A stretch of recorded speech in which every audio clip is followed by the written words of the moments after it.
Can competition lead to arrogance?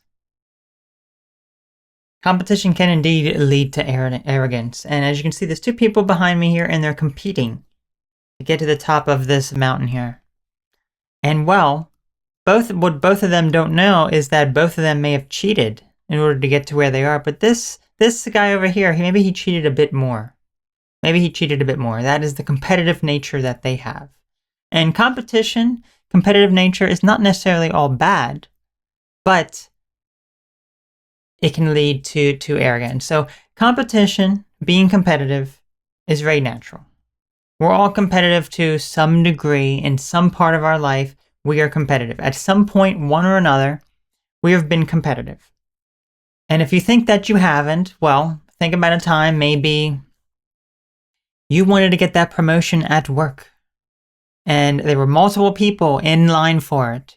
And it's like you needed to have a little bit of a better edge. Maybe you said something to someone, maybe you did something. It can go really, really bad, some of the things that you have done, perhaps, or maybe it was something very, very light, but you just wanted that little bit of extra competitive edge. Or maybe there is a sale at a store, and it's like, well, you want to be one of the first ones there in order to make sure that you get the items before other people get them. So those are just things like some competitive nature that we have. We're all competitive.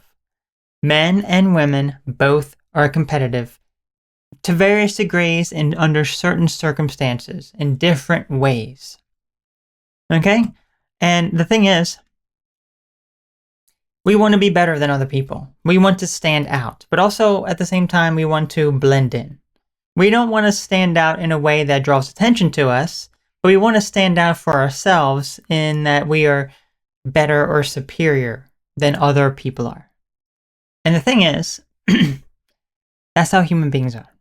That's how human nature is, because if you think about nature in general, if you think about other animals, if you think about how humans used to be before we were much more civilized even, there was this competitive nature that we had in order for us to survive. In order to survive, you have to be competitive. If you're just going to lay back and just not do anything, well, nothing's really going to happen for you now, is it? You have to be the one to take the initiative and show that you are better than your competition in order to get ahead. But even with all that, sometimes, well, it doesn't necessarily always work, does it? It really doesn't always work because people take it to extremes. And if we look at the people behind us, yes, maybe they got here through legitimate means, but maybe they also cheated. Maybe. But let's talk about some positive things here. When you're competitive, something that's very natural, it does allow you to strive to be the best person you can be and motivate you. Because if you were already better than everyone else in the world, what is there to look up to and to be like? You know, if you're working towards a goal, if you're working towards some sort of positive thing in your life that you wish to achieve, that you wish to accomplish, either with your physical health, your mental health, your career, your social situation, or any other sort of circumstance within your life, we often look to someone else that is in a better position than us, and you're like, I want to be like that person. Like if you're a musician, maybe you aspire to be like one of your favorite singers, one of your favorite music producers, because they inspire you. They bring motivation to you. So then that's where some of the competitive nature starts to come in. And that's not bad. That's not a bad thing.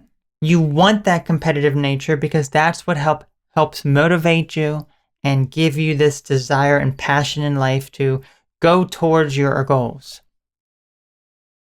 Because if there's no one else who's better, then there's really nothing for us to look forward to, now is there? You know, okay, we're already the best in this field. We can't do anything else. Other people look to you for inspiration, which is great, but there's nothing to make you go above and beyond even more. It's like, okay, well, I'm the strongest person here. There's no one else who's as strong as me. It's like, well, there's no motivation to keep you going. So you need to have something. You need to have something that you strive for, something that makes you even a better person. But here is where some arrogance can come into play. Okay? You strive to be the best you can be, and instead of doing it through legitimate means, you do so by cheating and manipulating. That is where arrogance comes into play. So let's just look at various examples here. Okay, so these two people look like business-related people. One of them, there is an open career opportunity for them to be promoted, maybe to a different division that's going to be much higher pay.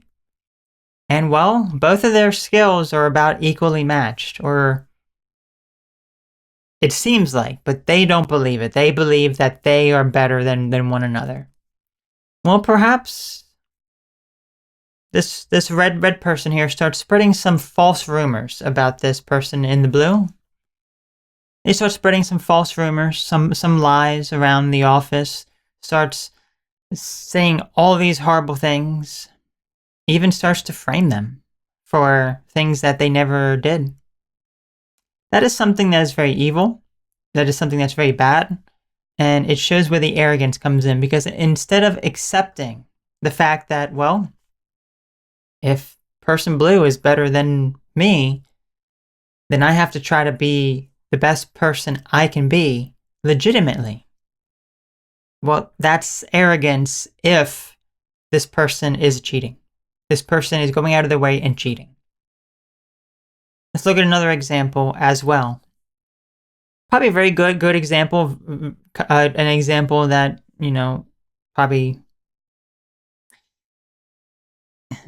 probably a very, very easy example here.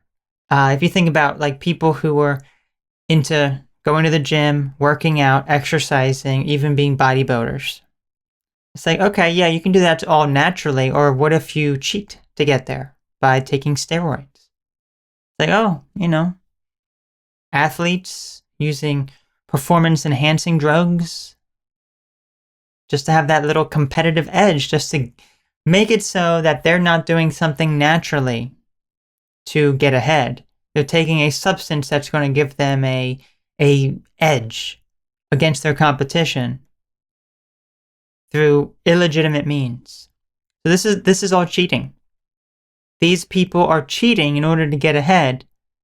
And even though in the moment they may feel good, like, wow, I actually won this. I came out on top. I placed first, whatever.